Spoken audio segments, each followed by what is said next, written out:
Нови протести и блокади на патиштата најавуваат оризопроизводителите од Кочанско. На 11 октомври излегуваат на масовен протест. Но во Чекор се одлучија, како што велат преговорите за повисока откупна цена на оризовата арпа не го дадоа за нив очекуваниот резултат.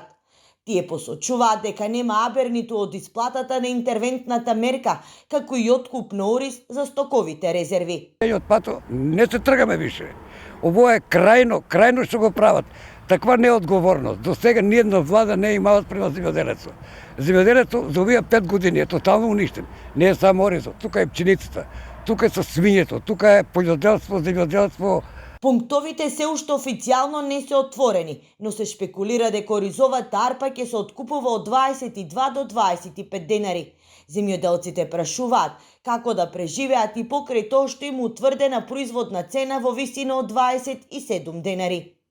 Како да му го дам 24? Како може другите продукти да се качува државата, а ово е да биде некачено? Се уште се тактизира и се преговара за цена.